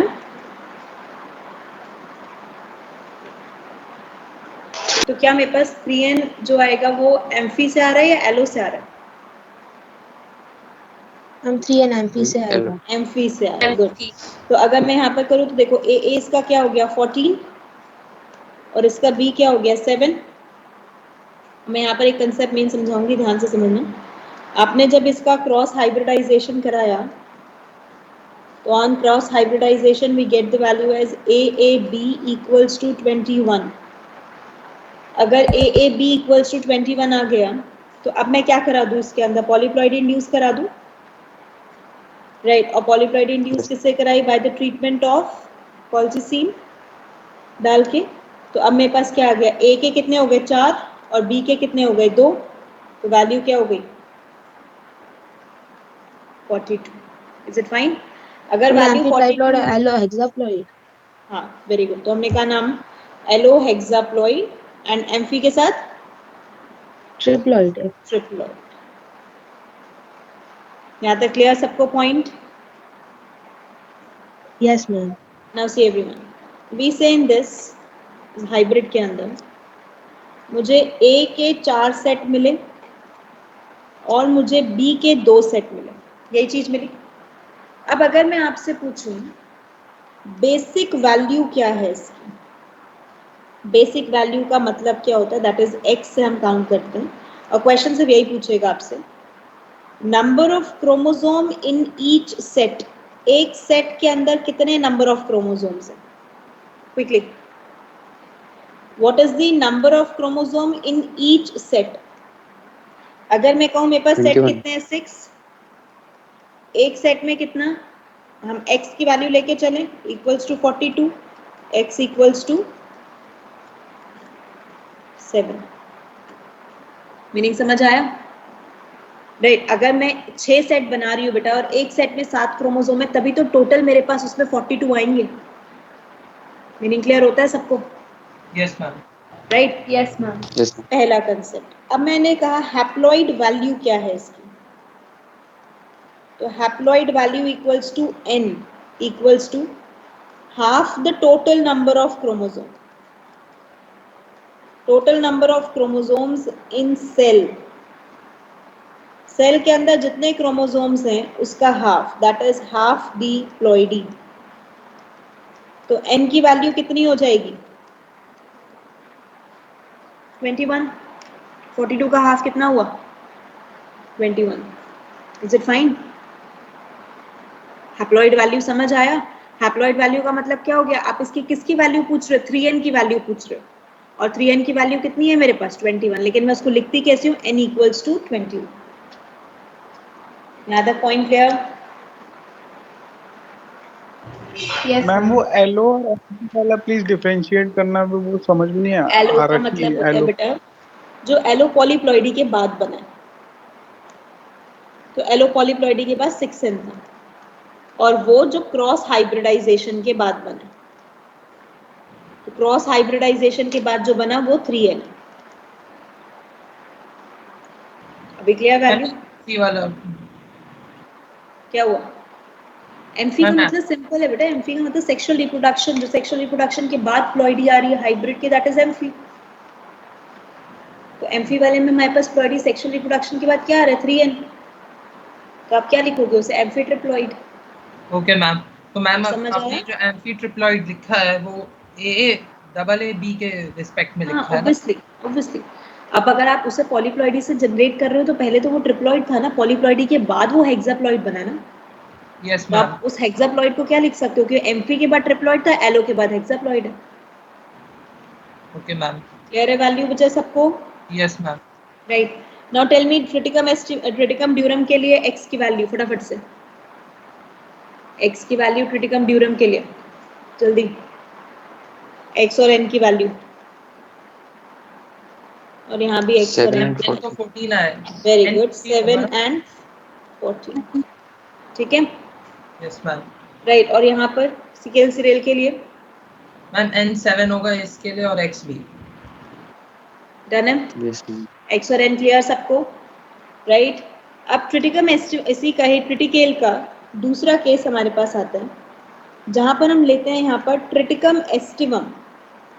अभी हमने ट्रिटिकम ड्यूरम लिया था, अब हम ट्रिटिकम एस्टिवम लेते हैं, राइट। तो क्वेश्चन आता ना इसके ऊपर, तो ये पूछता है हेक्साप्लॉइड वेराइटी ऑफ ट्रिटिकेल। ये क्या बना हमारे पास, जो हाइब्रिड बनी है पॉलीप्लॉइड के बाद, इसे क्या कहेंगे, ट्रिटिकेल ना। बट कौन सा ट्रिटिकेल है, हेक्साप्लॉइड वेराइटी है उसकी, right. Now in the condition Triticum aestivum combine with राई, तो वापस ये अब हमारे पास 6n होता है और ये हमारे पास 2n इक्वल्स टू 14। ये 6n में 42 और ये bb equals to 14। Go for the cross and tell me the hybrid फटाफट से। हम write octaploid, spelling octaploid, right. हाँ जी बेटा। एलो का ऑक्टा और एम्पी का वो टेट्रा। हम राई की स्पेलिंग क्या लिखे हैं? RYE बच्चे, राई नॉर्मल जो राई खाते हैं, जो सांभर में डलती है, वही से राई है। वो इसी के मेंबर्स हैं। Okay. Now in the condition, अब अगर हमने इसमें गैमेटोजेनेसिस कराया तो AAA equals to 21 and B equals to 7। तो अब अगर मैं इसका क्रॉस हाइब्रिडाइजेशन कराती हूँ तो AAA B equals to 28 and अगर मैं आगे पॉलीप्लॉइडी करा देती हूँ इसमें, तो कंडीशन आ गई AAA double B equals to 56। तो वैरायटी कैसी हो गई, allo, octaploid and amphi tetraploid. So we just name as the octaploid variety of triticale. Clear है point सबको अच्छे से? Yes, ma'am. Yes. Done. X और N की वैल्यू फटाफट से। हम x होगा 7, n होगा 28। ठीक है, और इसमें X और N की वैल्यू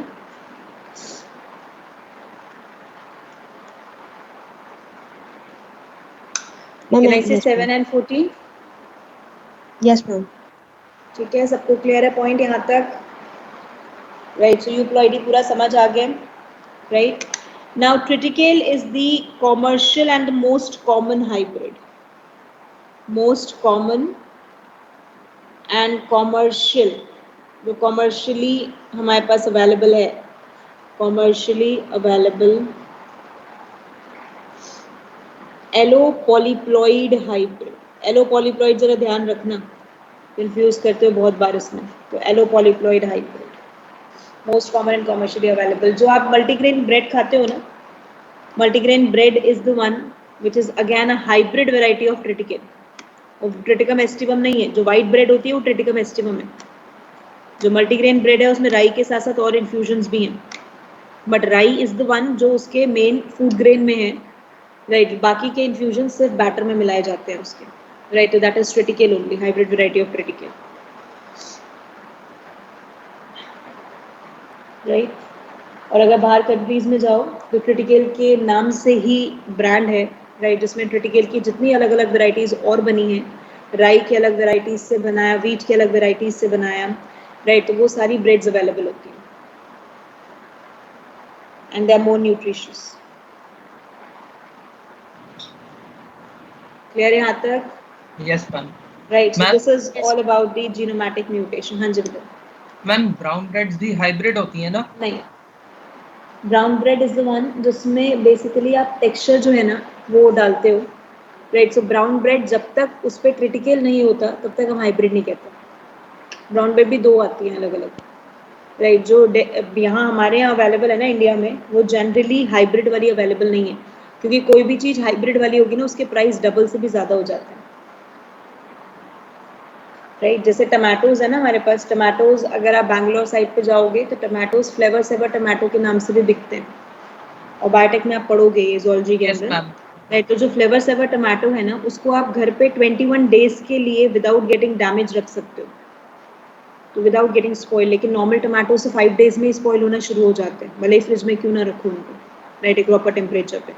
तो flavour saver tomato is a brand. अगर नॉर्मल टोमेटो का प्राइस 50 है तो फ्लेवर सेवर टोमेटो का प्राइस 150 से भी ऊपर होता है, राइट। सो वो बेसिकली जो बाहर के मॉल्स होते हैं, आपको इंडिया में मिल जाएगा, इंडिया में बहुत कम जगह पे, मुझे नाम नहीं याद आ रहा उस मॉल का, राइट। वो एक सेंटर होता है जहाँ पर जितनी भी फॉरेन वेजिटेबल्स होती हैं वो मिलती है, वहाँ पर फ्लेवर सेवर टोमेटो के नाम से। वहाँ ब्रेड भी हर वेराइटी की मिलती है, मुझे भी नाम याद आ जाएगा मुझे उसका, बताती हूँ, राइट। तो वो बेसिकली हमारे पास है जहाँ पर हम कहते हैं कि अलग अलग काइंड के वेराइटीज़ हमारे पास मिलते हैं। बिकॉज इंडिया में तो क्या होता है कि जितना जो प्राइस कम होगा उतना वेराइटी इंडिया के इंडियंस के लिए अच्छी होती है। हमारे घर में देख लो, नॉर्मल वाइट ब्रेड ही हम खाते हैं most commonly, right. Brown bread भी रेयरली लोग खाते हैं, राइट। और हाइब्रिड वाले तो खैर दूर की बात है, fine, right. So this is being done complete. यहाँ तक बचा, Yes, ma'am. right? So this is all about the genomatic mutations. अब genomatic mutations के बाद moving to the next category, that is chromosomal aberration. Chromosomal aberration. अब chromosomal aberration क्या होता है, right? Let's talk about that. Right, तो chromosomal aberration अगर हम define कर रहे हैं तो chromosomal aberration means change in, that is alteration in structure of chromosome. तो ऐसे म्यूटेशंस होना जिसकी वजह से क्रोमोसोम का स्ट्रक्चर एब्रप्टली चेंज हो जाता है, ऑल्टर हो जाता है, राइट। तो स्ट्रक्चर में अगर चेंज होगा तो उसे हम नाम क्या देंगे, क्रोमोसोमल एबरेशन। तो क्रोमोसोमल एबरेशन अगर हम यहाँ पर डिफाइन करते हैं तो how we will just name it, right. तो we just name it as the first one, that is called deletion. अब डिलीशन हमारे पास क्या होता है, राइट। डिलीशन हम सिंपली ये डिफाइन करते हैं कि हमने बेसिकली क्या किया, लेट अस सपोज ये मेरे पास एक क्रोमोसोम है, राइट। इस क्रोमोसोम पे ये information, genetic information, genes present है।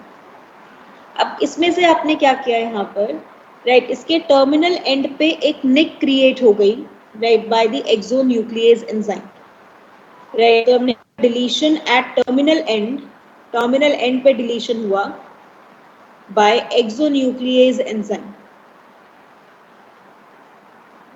अब एक्सोन्यूक्लियस एंजाइम ने जब इसके टर्मिनल एंड पे डिलीशन किया तो हमारे पास इसकी आर्म छोटी हो गई, तो A B C and D, right. तो क्या हो गया हमारे पास, लॉस ऑफ ईएफ का लॉस हो गया, right. So this is called as the first category. Terminal end पे कट हुआ इसलिए नाम दिया टर्मिनल डिलीशन, जिसने ऑब्वियसली क्या किया, कैन आई से it cause a loss of function. जब मेरे पास जीन का लॉस हुआ तो लॉस ऑफ फंक्शन हुआ, उसी के साथ साथ शॉर्टनिंग इन क्रोमोसोम लेंथ, क्रोमोसोम की लेंथ भी छोटी हो गई, right. And it is one of the type of intra chromosomal aberration. एक ऐसा टाइप है जो क्रोमोसोम में म्यूटेशन की वजह से आ रहा है, तो हमने कहा इंट्रा क्रोमोसोमल एबरेशन, क्रोमोसोम के अंदर है ये, right, aberration, right. So this is being the one. Let us suppose same diagram, now I have say the cut have been happened like this, deletion DE का हुआ। अगर deletion DE का कर रहे हो तो ये deletion है, मुझे समझाओ, टर्मिनल एंड पे हो रहा है या इन बिटवीन हो रहा है, इन बिटवीन, राइट। अगर इन बिटवीन डिलीशन कर रहे हो तो इसे क्या कहेंगे, इंटर कैलोरी डिलीशन। और अब ये एक्सोन्यूक्लियस करेगा या एंडोन्यूक्लियस करेगा, endonuclease, right। So deletion at specific internal site by endonuclease, so endonuclease enzyme will do it, right।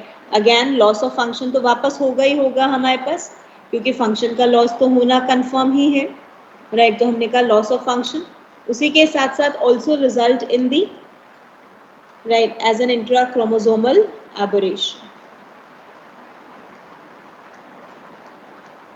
समझ आया यहाँ तक सबको पॉइंट अच्छे से, right. And the best example of deletion, deletion का जो सबसे बेस्ट एग्जाम्पल हम ह्यूमन के अंदर लेके चलते हैं, दैट इज क्राई-ड्यू-चैट सिंड्रोम। बहुत बार आता है एग्जाम में cry-due-chat syndrome, right. It's the shortening of 5th chromosome. 5th chromosome की शॉर्टनिंग है called as 5p deletion. That is deletion at p arm of the 5th chromosome. So we name it as 5p deletion, Craig-Duchat syndrome. Right, and this 5p deletion जो 5th chromosome के p arm पे deletion होता है and cause the child to cry like a cat. जैसे cat mew करती है वैसे child cry करता है because of that crying.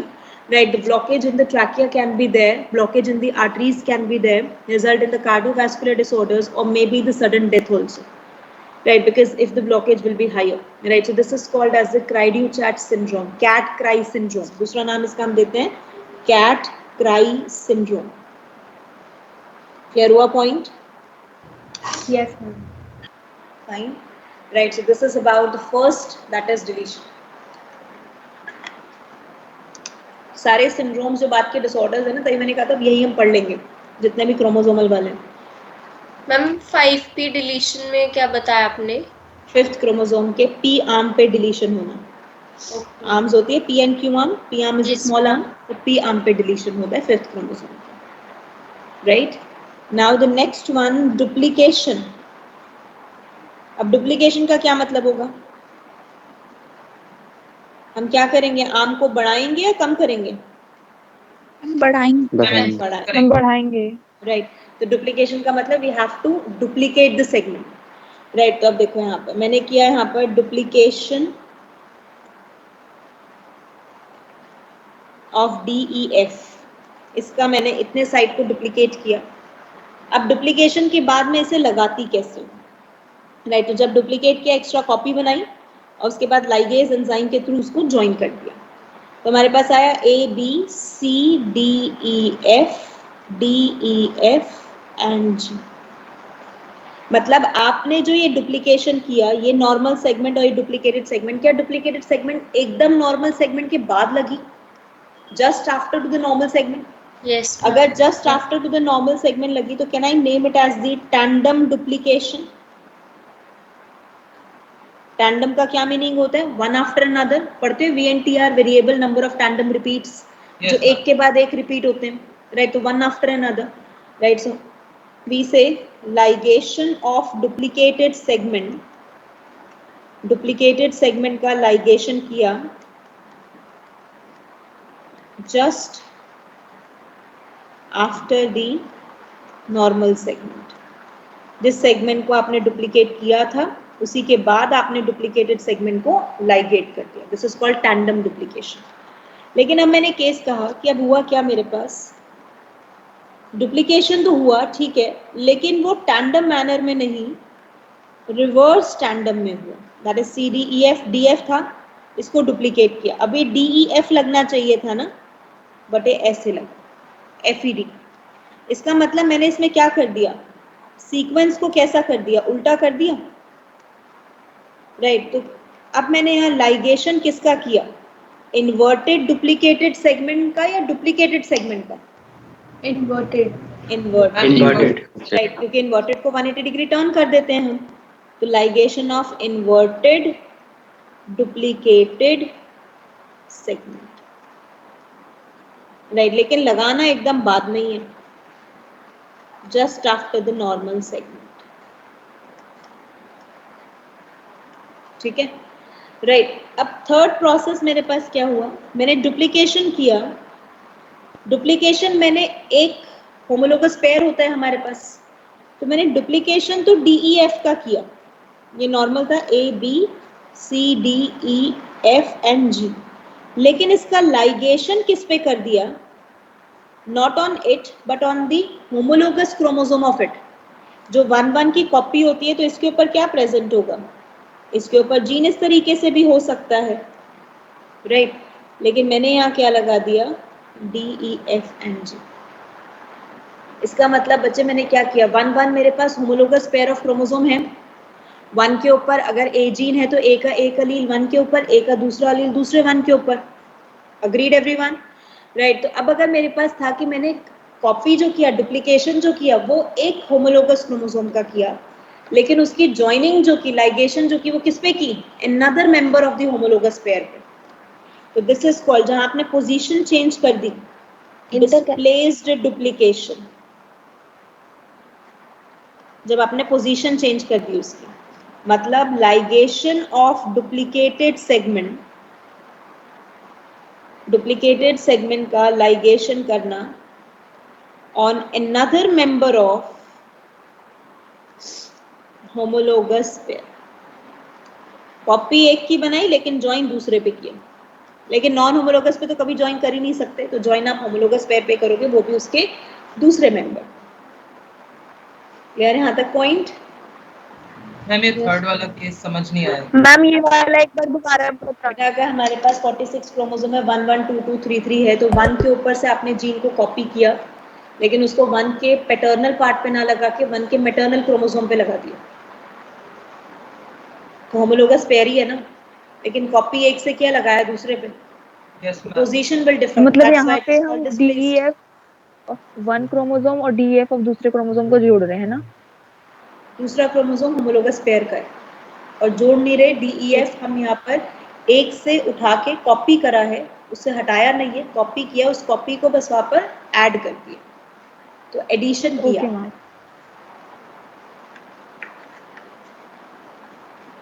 Complete है यहाँ तक, राइट? तो अब अगर मैं डुप्लीकेशन को कहूँ तो it is can be said to be both intrachromosomal and interchromosomal aberration. Yes ma'am. Yes ma'am. ये क्लियर होता है सबको?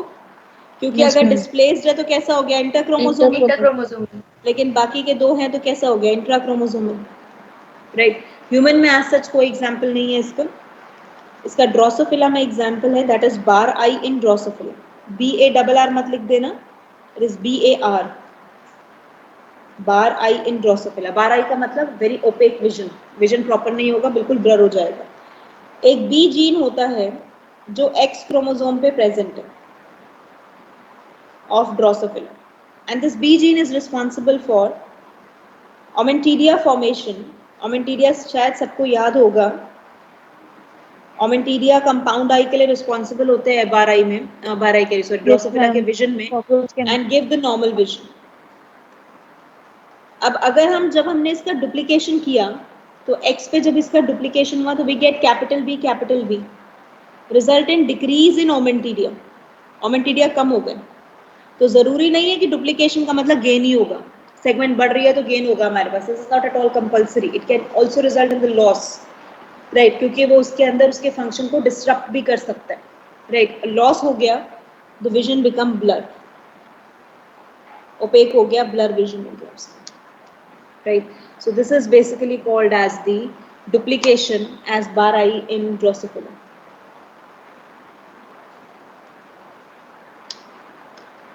मैम कोई ऐसा एग्जांपल है म्यूटेशन का जिसमें हमारा फंक्शन एनहेंस हो जाती है?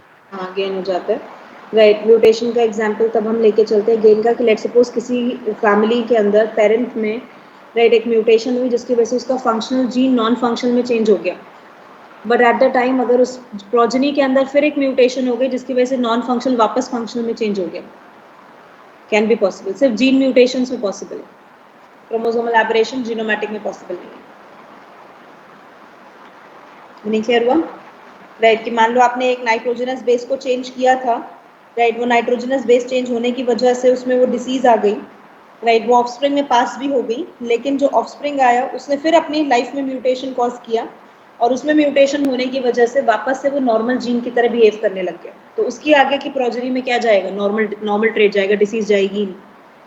तभी तो हम कहते हैं पेडिग्री अभी जब पढ़ाऊंगी तो हम कहेंगे कि disease can skip the trait also, skipping the generations, कि अगर फादर में डिसीज है तो जरूरी नहीं है चाइल्ड में होगी, कैन बी अ चांस।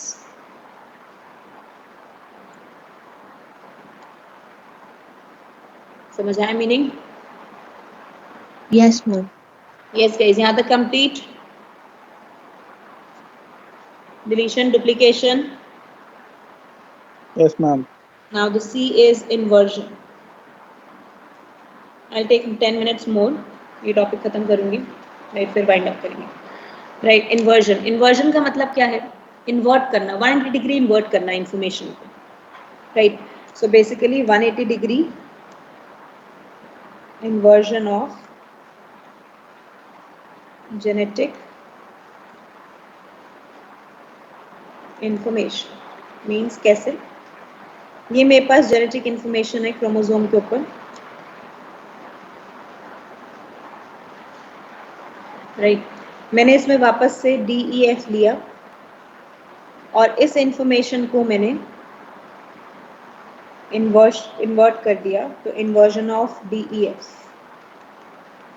अब DEF का जब इन्वर्जन किया तो आई कैन सिंपली से कोई लेंथ में चेंज नहीं, correct, no change in length, तो स्ट्रक्चर में कोई चेंज नहीं आएगा क्रोमोसोम के, सिर्फ उसमें उसके क्रोमोसोम के ऊपर जेनेटिक इंफॉर्मेशन जो होगी वो हमारे पास ऑल्टर हो जाएगी। वाई? DEF की जगह अब क्या आ जाएगा? FED। ठीक है। जब आपने इन्वर्जन करते टाइम सेंट्रोमियर के P और Q आर्म पे किया, सेंट्रोमियर को इन्वॉल्व नहीं किया, तो वो हमारे पास कहलाया जाता है पैरासेंट्रिक इन्वर्जन। अब कैसे इन्वॉल्व नहीं किया वो इसके नेक्स्ट टाइप से समझ आएगा। Paracentric inversion, that is no involvement of centromere. How? Basically अभी मैंने जो इन्वर्जन कराया है वो DEF का कराया जो Q आर्म पे था, बट लेट अस सपोज अब मैं इन्वर्जन कराती हूँ किसका? BCF का। तो आई विल से इन्वर्जन ऑफ BCF। अब बताओ BCF के इन्वर्जन में क्या सेंट्रोमियर इन्वॉल्व हुआ? यस मैम, BCD का, sorry, Yes, ma'am. BCD, Yes. Right. अब अगर इन्वॉल्व होगा तो A के पास क्या आ जाएगा? हमने इसका इन्वर्जन करा दिया, राइट। तो B से D, C, B, E, F, G, right? So there is an involvement of the centromere. This is why it is called pericentric inversion, right? Pericentric inversion, that is involvement of centromere. Centromere हमारे पास involved है। कह रहे हैं यहाँ तक का point?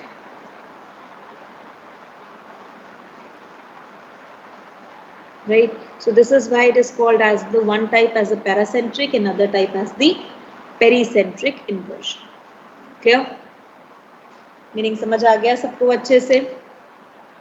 अब इसमें ही हमने यहाँ पर इन्वर्जन अगर देखा तो इन्वर्जन कैसा है हमारे पास? Intra chromosomal aberration. इंटर तो कभी हो ही नहीं सकता,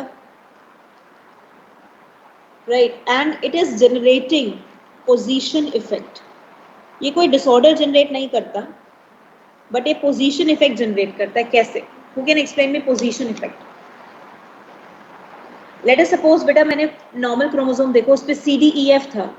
अगर नॉर्मल क्रोमोसोम पे मेरे पास CDEF है तो C और D के बीच में अभी डिस्टेंस जो है अप्रोक्सीमेटली कम है। जब मैंने इन्वर्जन कर दिया, इसको CFED कर दिया, तो C और D के बीच में डिस्टेंस बढ़ गया, रिकॉम्बिनेशन फ्रीक्वेंसी बढ़ जाएगी, क्रॉसओवर प्रोडक्ट आने के चांस बढ़ जाएंगे। Am I right? Yes ma'am. Yes, Right, ma'am. this is why it is called position effect. इसीलिए हम इसे position effect कहते हैं। There is a change in the position. Position में change होने की वजह से alteration हुआ, right? So that is why we define it as the position effect. Clear हुआ meaning अच्छे से? Yes ma'am. Done है? Right. तो तीनों types clear हो गए सबको? Right. Now the fourth and the last type of the chromosomal aberration is translocation.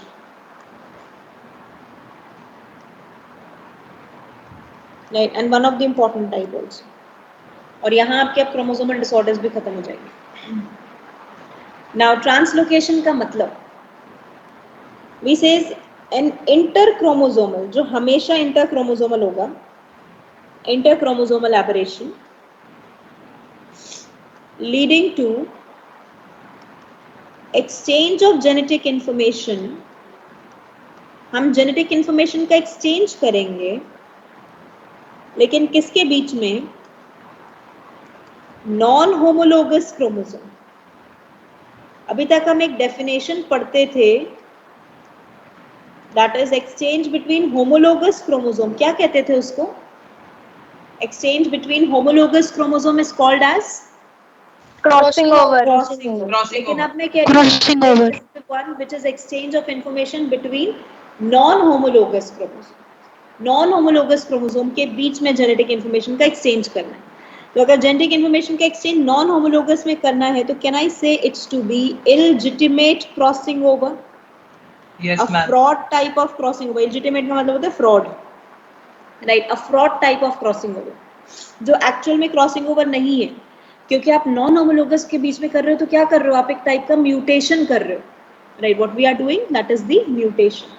बहुत सारे इसके टाइप्स होते हैं and the most common type है, सबसे कॉमन टाइप जो इसका है that is reciprocal translocation. The most common type is reciprocal translocation. अब ये जो हमारे पास reciprocal translocation है, राइट, ये क्या है, रेसिप्रोकल की डेफिनेशन यही है जो मैंने ऊपर लिखी है, exchange of genetic information between non homologous chromosome, right, which is occurring between chromosome number 9 and chromosome number 22 and generating the syndrome which is called leukemia. chronic myeloid leukemia, right, and this chronic myeloid leukemia called CML disorder, that is the development of the carcinogenic conditions in the in the complete हमारे पास leukocyte cells, that is WBCs के अंदर होना, जहां पर होता क्या है, chromosome number 9 से information that is a BCR1 gene उठ के क्रोमोसोम नंबर 22 पे अटैच होता है और क्रोमोसोम नंबर 22 की इंफॉर्मेशन क्रोमोसोम नंबर 9 पे आती है, राइट, 22 की नॉन फंक्शनल इंफॉर्मेशन होती है बट 9 की फंक्शनल इंफॉर्मेशन क्रोमोसोम 22 के पास चली जाती है, right, and this generate the carcinogenic induction in the cell, oncogenic transformation cause करता है। एंड क्रोमोसोम नंबर 22 पे मेन चेंज होने की वजह से, क्योंकि इस पे एडिशन होने की वजह से ऑन्कोजेनिक ट्रांसफॉर्मेशन होता है सेल के अंदर, right, that is why this is called as the Philadelphia chromosome, इसी वजह से हम इसे नाम देते हैं Philadelphia chromosome, right, and this disorder CML is also called Philadelphia syndrome. Yes guys, complete हुआ यहाँ तक का point, right, so this is called as the reciprocal translocation between the chromosome number 9 and chromosome number 22. BCR1 gene, BCR1 gene बेटा एक inactive oncogene है, हमारी body में oncogenes होते हैं, सबको पता है, Yes, right, ma'am. we Yes, have the ma'am. carcinogenic genes in our body, based on some induction they get transformed as the oncogenes, potential oncogenes में change हो जाते हैं, तो BCR1 gene is an inactive oncogene जो already present है, लेकिन जब इसका ट्रांसलोकेशन होता है क्रोमोसोम नंबर 22 पे CAB1 जीन होता है, डिटेल ज्यादा नहीं बताते आपको, लेकिन जब उसके साथ इन्फ्यूज होता है तो BCR1 जीन एक्टिवेट हो जाता है, CAB1 is an activator of BCR1, जिसकी वजह से BCR1 जब एक्टिवेट हो जाता है तो सेल का ऑन्कोजेनिक पोटेंशियल ऑन हो जाता है, जिसकी वजह से सेल खुद ही without any induction itself transform into the carcinogenic cell, यही होता है कैंसर कॉजिंग कंडीशन, राइट, कि जब उसका खुद ही ऑन्कोजेनिक ट्रांसफॉर्मेशन हो जाता है, राइट, तब हमारे पास ल्यूकोसाइट्स के अंदर एक कंडीशन होती है कि उसमें ल्यूकेमिया कंडीशन आ जाती है, कैंसर कंडीशन डेवलप हो जाती है, and this cancer condition which is being developed, right, will cause the effect. Complete यहाँ तक point? yes, ma'am. Yes, ma'am. This is called reciprocal translocation. Example important है, आता है, right? अच्छा, remember this thing guys from the next week onwards, right? Means coming week से Sunday में हमारी class 8 to 10 slot is being fixed, ठीक है? 8 to 10 we are going to have the botany session, क्योंकि अब आपके डाउट्स चलते रहेंगे, राइट, तो इसलिए बाद में टाइम नहीं मिलेगा। 8 to 10 is being fixed, right, जिसमें हम नेक्स्ट वीक में इकोलॉजी फिनिश करके, राइट, सॉरी इकोलॉजी कह रही हूँ, ये आपका फिनिश करके I start with the ecology part, and normal classes में जो चल रहा है आपका वो तो वैसे चले गई, राइट, RM11 का भी मॉल बायो की एक क्लास बची है, RM10 का तो क्या स्ट्रैटेजी शुरू हो जाएगा नेक्स्ट क्लास से, राइट, तो वो वाला पार्ट करके स्ट्रैटेजीज माइक्रोब जैसे ही खत्म होगा तो नॉर्मल क्लासेस को भी मैं आपकी कंबाइन कर दूंगी, उसमें भी हम इकोलॉजी करेंगे, तो will try to wind up the syllabus, right, till 15-20 तक हम वाइंड अप कर देंगे सिलेबस, लेकिन हाँ वो तभी जब संडे में क्लास हो पाएगी, अदरवाइज सिलेबस आपका फिर 30 तक भी जा सकता है, राइट। अच्छा, अब पॉइंट ये है कि जेनेटिक्स अच्छे से कंप्लीट करना है, मॉल बायो अच्छे से कंप्लीट